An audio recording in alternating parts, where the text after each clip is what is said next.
Welcome to Pagan Coffee Talk. If you enjoy our content, please consider donating and following our socials. Now, here are your hosts, Lady Alba and Lord Knight. Oh, here we go. All right. What makes a place spiritual? Well, I mean, would it be the use or the perception? Or both. Or both? See, because I always want to lean to use. For something to be sacred, it needs to be used over and over. Provided that it's man. Are you with what I'm saying? Yeah, I mean, I think if it's it's natural in origin, right? Then no, because this is an interesting discussion. Typically, places in nature that are considered very spiritual have either multiple elements coming together, right, in a very interesting way, or there is one element that is extremely dominant, and that element is basically free to let its power run amok. Okay. Or it is a unique sort of phenomenon. It's something very singular and definitely not ordinary in its appearance or existence. Natural places, I mean, I think it's easy to pinpoint their spirituality and what makes them spiritual, and we gravitate to them because all of our senses are affected by them. Right. So literally, we can see it, we can touch it, we can taste it, we can smell it, we can feel it all at the same time. And that overwhelming sensory overload? Yeah, I guess overload affects us and influences how we see it. I mean, because if we look at more of these grandiose places, all right, the more well-known, Stonehenge. Is Stonehenge sacred now, but it's not actually being used? But yet everybody... You see what I'm asking? Well, yeah, so when we get away from the natural occurring... Right. Then we get into, all right, I mean, my gosh, I mean, when it comes to ancient sites, I mean, come on, Stonehenge, Göbekli Tepe, oh boy, there's so many. I mean, the pyramids, any monolith, really, we start to kind of now go, what is it? Is it the continued use of the site previously? In some cases, it's the difficulty of its existence. It's how. Or is there just something about this spot? Again, I think it's both. I think something drew ancestral people to it and to create on it or to build on it or to do whatever they did. I mean, because I hear a lot about these sacred sites and stuff like that that were built on ley lines and stuff like that, and they're at certain points and intersections. Are we giving any credence to this? Well, I mean, I forget. I think there's something about churches. Every church before a certain date in history, I don't remember what it was built to face the east. Right. And the rising sun. Human beings, no doubt, throughout history have put a lot of thought and a lot of care into when we are building something, how is it being built and why, and there's been a purpose. Right. And it's kind of sad, really, because we compare that to a lot of the modern stuff, right? Oh, there's a scrap of land, put something on it. No, stop it. You know, it's not a lot of care put into that. But if churches especially, right? Churches and holy grounds, if we want to use that term, it's use. So egregor fields are a buildup of psychic energy. Yeah, of residual energy over time that kind of compounds on itself. And it becomes sort of like a little mini, well, I mean, it can be as small as a generator. Yeah. Right? or we can get a nuclear power plant on our hands. That's what's interesting about it. And now I have to ask, do you think agrarian fields can actually pull ley lines to them? Can they actually change the ley lines to where in the world these new agrarian fields can cause new hotspots of psychic energy in the world? Probably. I mean, we're back to its magnetic. It's physics, and it's how magnets bend and pull and attract and repel. So it wouldn't really surprise me. Things that we forget, right? Let's look at things that are important. There's natural magnetic and magnetism in the earth. Right. The earth is also full of a lot of iron. Yes. It is full of a lot of quartz. Yes. And nickel. Mm-hmm. And these are substances that either attract or repel. Yes. And then you add us to the equation. People are batteries. Yes. Everybody forgets that. We are little mini teeny weeny batteries. Okay? In the grand scheme of nature, right? What are we? A double A? Yeah. Triple A? We're tiny. Yeah. We're like the lowest possible denominator. Right. You know? There's some big ass batteries on the planet. I don't really even know how to when we get on the industrial level, I don't even know what that looks like. You probably do better than I do. I mean, can you imagine what a well carries with it? Just saying.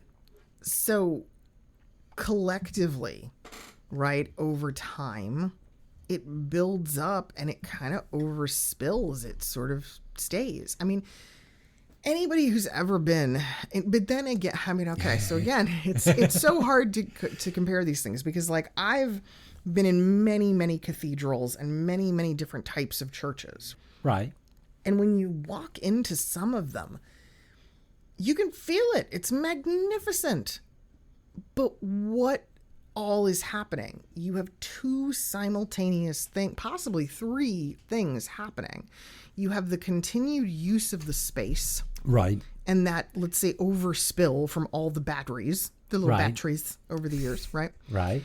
Then you have the care and the thought that was put into construction between how it's facing, where it's facing, why it's positioned the way it is. Like, let's talk about the domes, the actual, right? The echoes and the sounds and the chambers that are created. Like, these things are all meant to create vibration. Yes. I mean, then you have all the painting and the designs and the artistry. Vibrations alone are such a big thing. Anytime you have sound waves coming back to you, you're feeling it whether you know you're feeling it or not. The very water in your body is responding to those ripples of currents. Yes. So I think that it all does kind of come together to create something. And again, I think that, look, it's not what it used to be. And that's the sad part, right? Like when you, here in the South especially, we see this a lot. People put churches in strip malls. Yes. You know, they stick them anywhere and everywhere. There's not a place in the South that I have never seen, that I haven't seen a church. Yeah. Like a gas station could be a church. Yeah. And while there is nothing wrong with that, I mean, again, you have a group of people coming together collectively to worship, and that's great. There's something to be said for the location. Yes. And just, I'm sorry, I'm never going to walk into a church inside of a strip mall or an industrial-like building or a warehouse and feel the same thing that you would feel walking into the cathedral. Or a grove, or, yes, it's different. It's very, very different. Let's talk about the construct of a stone circle. Not an ancient stone circle, a modern stone circle. Many, many pagan groups have stone circles. Yes. How are they built? By hand? More specifically. At some point in the early creation of that circle, every single person who comes to that institution is told over a period of time, bring a rock. Yes. Bring a rock. Bring a rock. What can I bring? Bring a rock. And literally, piece by piece, stone by stone, right? This thing is built up. That creates something. Yes, it does. Yeah. And again, we feel it. Native Americans did the exact same thing. Sweat lodge building it's a very similar practice. It's just as important as part of the ritual as the actual sweating. We try to find spots that will enable the most dynamic use of all of these things. And we feel it. Absolutely. So these special places, we actually honestly believe they're created. We create them. But again, not all of them. No. Some of them they're just there. They just are. The Grand Canyon, for many people, is a spiritual place. Right. There are, again, I feel like anytime you have powerful elements coming together and creating something of their own, they already did it for us. Right. We're just drawn to the place. Right. I mean, wasn't it like most valleys and things of that nature, right? They were considered to be like gates. They were potentially passageways into other parts of the world and realms. Yeah, all of that. Yeah. I mean, Iceland.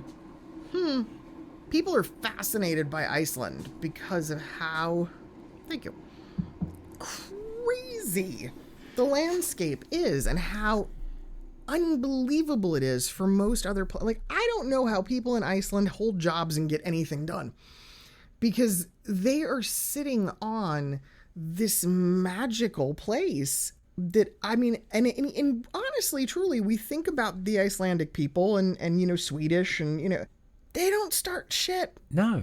These are very calm people. These are very chilled countries. Yeah, I mean, they don't go to war. Iceland's not, I mean, granted, I mean, okay, they have Viking ancestry, but, nowadays, they're not out there conquering and they're just doing their thing. But you think about the fjords and some of this other stuff, I'm like, holy cow. It is the Northern Lights. Yeah. Anywhere where you can naturally see the Northern Lights, I mean, that's a sacred space, regardless of what we do or don't do. So, I mean, I think that's part of what has to be looked at in a discussion like this is why. Why is it that when, as people, we come across just a babbling brook in a forest, are we just... Now, again, we could get into the science of it. Negative ions. Right. Negative ions, I don't even know why. I just know that negative ions turn us into goo. Yes. Human beings don't know how to react or behave around negative ions. Well, we just want to go, mommy. See, I don't think people actually realize how much this world affects us. Are you with me? Mm-hmm. Everybody seems to think we're so separate from this world, and they don't seem. But what I don't grasp is this. Like, I mean, again, I've never really looked into this, so I'm sort of researching it now in real time, I guess. Are we made up of positive ions? Is that why negative ions have such a leaky effect? I don't know. I don't know. Again, not my field of expertise. But I know running water, or actually I shouldn't say running water, crashing water, waves, the beach, move where strong you have water in currents, that sound mixing together. Thunder. Yes. And lightning strikes. These are all naturally occurring places of negative ionic activity. And boy, oh boy, we love it. And it's funny because I do think other animals, not so much. No, but I don't think it affects animals as much as it does us. Like that. I don't know. I think that animals, most of them, when thunder strikes, there's fear. Yeah. we don't tend to do that. A lot of people, and I mean pagans most definitely, we hear thunder and we like want to go to it. Oh, yeah. And it's like, no. I mean, bad. a lightning strike around any pagan events is going to cause a hurt. Yeah. It's like, children, please stay. No. Go indoors, please. But so I don't know. There's so much to this. But then we go, can a place just be spiritual because someone deems it so? And how many someones does it take? To do so. Right. Like if you and I just pick an arbitrary spot in the woods and go, sacred. Sacred. Is it? I mean, we said it was. I'm sure I could convince a few people. I don't like that idea, though. I mean, to be quite honest with you, the argument you're giving on this is, yes, if I can convince people, it becomes sacred. And then what is there to just not say, okay, as a nature religion, is not everything sacred. This is where it's... You're with me now. Oh, because yeah. but then when we look at the whole earth, we see it as... So why would one spot be more sacred than another spot? Hey, I don't know, but this is also the very premise of vacation. We leave, right? Wait a minute. Hold up. We leave. I lost an exit somewhere. No. Listen, not at all. We leave the place we're in, right? To go in search of something else that is what? Awe-inspiring, beautiful, calm, relaxing. No, you get me? You win. It's vacation. You're right. It's vacation. It's vacation. So, like, right, because I think about that and I'm like, okay. But then, and this is an argument we have had, well, not an argument, but it's a discussion we have had with many, many students over the years of why do you need to go to find that? Right. You're telling me you can't find it right now? Right here? Right. Yeah. Well, no, it's right. Whatever it is. Oh, I live on a busy road, or there's too many people here. But you can't find that calm, that peace, that place. That if you can't find it without, you can't find it with. If you can't find it within, you will not find it without. Right. So it's very interesting. Now, I also love.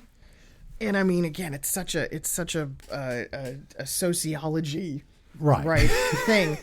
Like I think about the monks and everybody, people love the monks and they go and they live in their monasteries and they're secluded and it's do their little chantings. Wonderful and it's beautiful. Find me a shitty monastery. I'm being serious when I say this. The monks, it's always beautiful. There's no collection of monks in a monastery, be they Buddhist monks, be they Christian monks, I don't care, just monk, right? Right.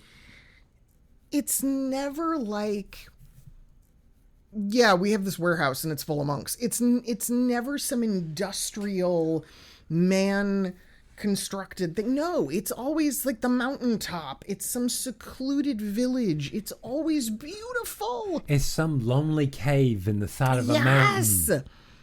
But again, it does beg that question. Why did they need to go there? Yeah. And then in modern day, we do see a lot of the monks interacting in, modern villages, modern cities, but they still go back. Yes. But they're, yeah. So I don't know. It's a fascinating concept. I mean, look, Rome. I mean, don't get me wrong. I realize when you're in one of these monasteries or what is it, the nunnery or that you're living that when you're on those premises, you're living a slightly different lifestyle than the rest of us. Yes.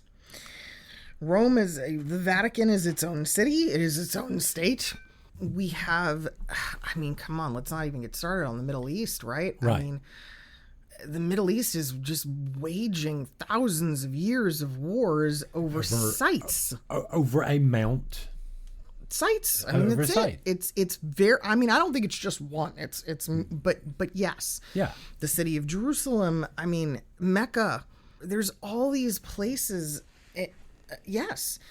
Thailand and a lot of there's these temples, right, built in the jungle in far off remote places and gorgeous buildings. Oh my God. All inspiring, but Peru, the Andes. Why are we building this high up? I don't know. Yeah. And why? And we still can never, and nobody can really answer. Why did we leave them? Why did we abandon these places? Well, and I realize time and all this other stuff, but yet we've never gone back to these places either. Honestly, one of the reasons the going back piece. Two things happen. One, historically and archaeologically, they become untouchable, right? Because governments get involved and you can no longer reclaim them. Stonehenge, once a year, twice a year, I think they open it up and they let pagans celebrate on it. Yeah, because everybody was going so close. Right, because everybody was going by and rubbing on that the stones are starting to wear down. Yeah, but they still allow. There's like 2 ropings, basically. Right. You can only get so close to the stones, but they are allowing the site to be used religiously. But like things like, okay, the Andes and some of these super, super remote sites in the mountains, that's the other reason why we've never gone back. They're super remote. They're remote and they're difficult and they're treacherous and it just seems unnecessary. But you think about ancient man, looking at the ancient man was literally like, this is where sky and earth meet. Yes. This is where air and earth coexist. Yes. In the purest way. Let's put the temple there. Yeah. Mm-hmm. Anyway. I'm sorry, I had my meltdown. No. Again, we're dancing around mysteries. We know it. We know that we are. But still, I think, again, it's the difference between the naturally existing and then the things that we create or build either on top of, in the vicinity of, or then in completely new places. A couple of years ago, I went to California and I went to the Redwood forest. Oh. I want to go so bad. Oh, that was adorable. You turned into a 5-year-old. Oh. I'll tell you something. There's a couple of interesting things about the Redwoods, though. Things I didn't know. So first off, while the forest is much smaller than it used to be, right? It's sad. It is. But here's what's really trippy. We've all seen the pictures, right? The gigantic trees, and you got 50 people holding hands around this one tree, and the trees that you used to be able to drive through, and they're wild. Yes, those are the redwoods. But there are also parts of the redwood forest. People live there. Yes. There's just some random dude with a house and he's got redwood sequoias in his front yard. Or, there's a business off the side of the road. So I didn't realize how habitated, is what I'm getting at, the forest truly is. There are lots and lots of people that live either in it or around it and are very close to all of that. Well, people don't realize in the United States, it's hard to get lost. It's a whole lot harder than most people think it is. You're right. All right. Except for certain areas. Deserts, I would say. Deserts are really the exception because we kind of went, we can't work with that. No. But yeah. And then the redwoods, okay, other fascinating things that, again, I never knew this, but as a kid from the East Coast, everybody just focuses on the trees. Right. The redwood forest is within, and when I say spitting distance, the ocean. Yes. Literally, when you are in the forest proper and you leave it to go to civilization, which is the town, right? And to get coffee or to get gas or provisions or whatever, you're on the coast, right there, 10 minutes away. Okay, so that's wild because I did not have that understanding as a kid. But then, this expanse of forest of these trees that they're magnificent. They are absolutely magnificent. However, then there are offshoots. So I trampled through the redwoods for like a week. Right. Okay? there does come a point in time, I'm not going to lie, you go, okay, it's another big tree. You know, Right. you kind of, you get like, all right, I got it.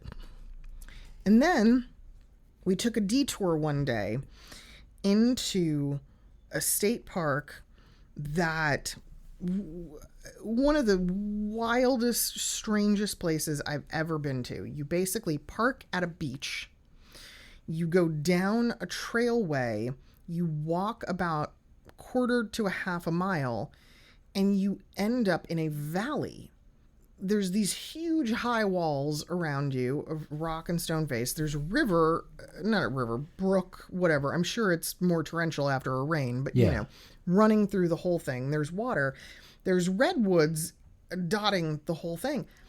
But you are literally in some kind of prehistoric place.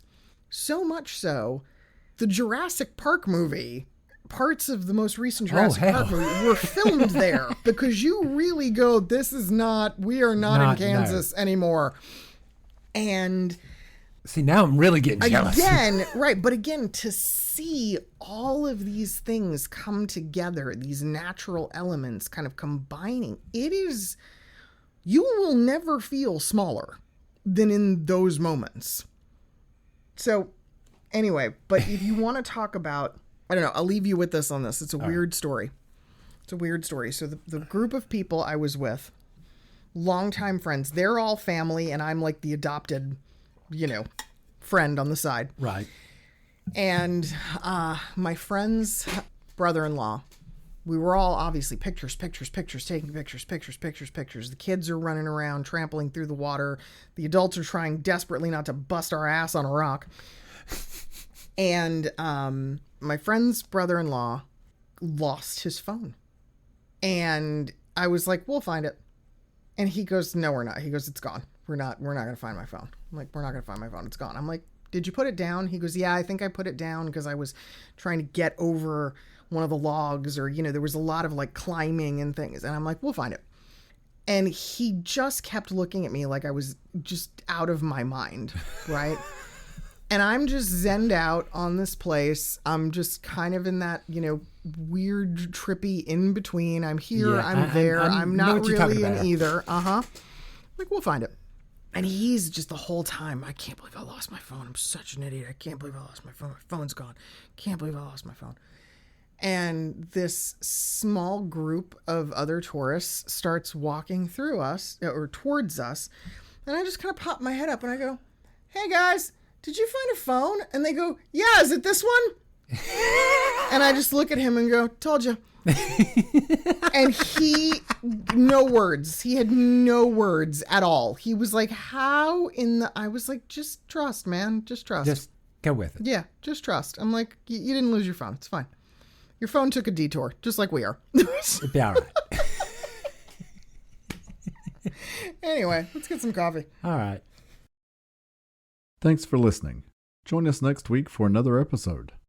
Pagan Coffee Talk is brought to you by Life Temple and Seminary. Please visit us at lifetempleseminary.org for more information, as well as links to our social media: Facebook, Discord, Twitter, YouTube, and Reddit. We travel down this trodden path, a maze of stone and mire. Just hold my hand as we pass by a sea of blazing pyres. And so it is the end of our days, so walk with me till morning breaks. And so it is the end of our days, so walk with me till morning.